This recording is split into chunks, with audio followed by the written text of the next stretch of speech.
North Carolina politicians running in the upcoming primary are also speaking out on the Ukraine crisis. And that includes former North Carolina Governor Pat McCrory, who is running for U.S. Senate. So about 10 o'clock last night, I knew we were going to have to pivot in terms of some of the things we were going to talk about today directly related to Russia and Ukraine. What's your reaction this morning as you wake up and see those images? Well, I grew up as Ronald Reagan being a role model for me in politics and public policy, and Ronald Reagan warned us that Russia was the evil empire, and Putin during that time was the head of the KGB.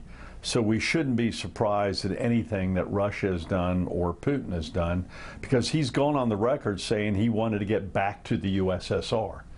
And he has obviously taken a very aggressive, violent step to do just that. And those aggressions are already hitting the American economy. Former North Carolina governor and U.S. Senate candidate Pat McCrory says the Biden administration's failure to decrease our dependence on foreign oil doesn't help.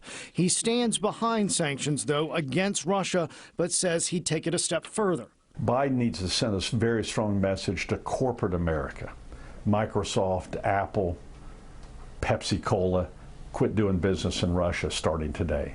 Shut down. While some of his fellow Republicans criticize the president for sending troops to Europe from Fort Bragg, McCrory supports the move. And we ought to do everything we can as a U.S. senator or as governors to support troop movement to Europe, because right now I'm worried about Poland.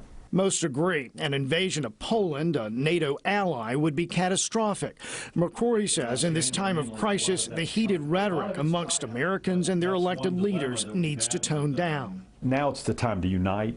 We cannot afford this to be a partisan issue. We've got to speak with one voice. The president has to be transparent to the people of the United States and to the world about what his actions are going to be in the near future and what the NATO's actions will be in the near future. And the former Chief Justice of the North Carolina Supreme Court also responded to the Russian invasion of Ukraine. Democrat Sherry Beasley spoke today after filing to run for the U.S. Senate. This is quite a difficult time. I know it's really important for us as a nation to be in solidarity with our allies to make sure that we hold Russia accountable in this situation. Now, we'd like to hear from you. Do you think the U.S. should